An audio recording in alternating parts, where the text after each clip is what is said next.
कस्तो व्यक्ति दृढतापूर्वक भगवानको मार्गमा अर्थात् परम आनन्दको मार्गमा हिँड्दछ। कस्तो व्यक्ति?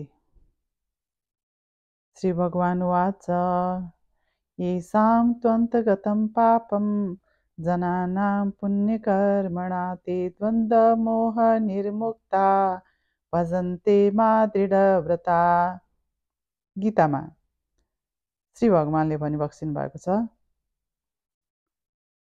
जस व्यक्तिको पाप कर्मको अन्त हुन्छ र पुण्यले जोर मार्छ, त्यस्तो व्यक्ति मेरो मार्गमा अर्थात् श्री भगवानको मार्गमा अर्थात् परम आनन्दको मार्गमा दृढतापूर्वक हिँड्छ।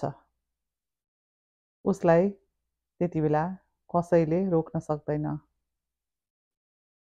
उसलाई थाहा भइसकेको हुन्छ संसारमा सच्चा आनन्द छैन भनेर।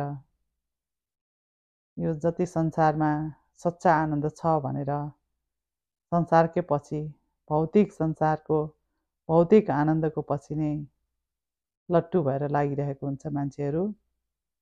भित्रबाट स्वाद चाखिरहेको हुन्छ, केही छैन भनेर। त्यही पनि आफ्नो संस्कार, एउटा संस्कार नि संसारमा आनन्द छ भन्ने एउटा धोक्रे सोच, त्यही कुराले गरेर मान्छे संसारको लट्टु भएर त्यही आनन्द छ भनेर खोजिरहेको हो।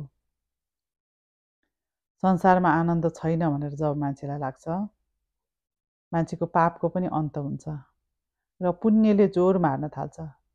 त्यस्तो व्यक्ति नै भगवानको मार्गमा धर्मको मार्गमा दृढतापूर्वक हिँड्न सक्छ। त्यति बेला व्यक्तिलाई उसको बुद्धिमा आत्माको प्रकाश परेको हुन्छ।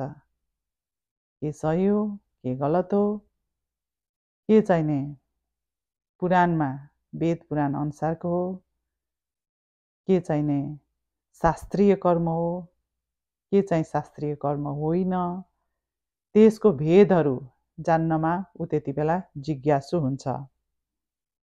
शास्त्रीय कर्म भएन भने, शास्त्र अनुसार चलेन भने सबै गरेको धर्महरू फलीभूत हुँदैन।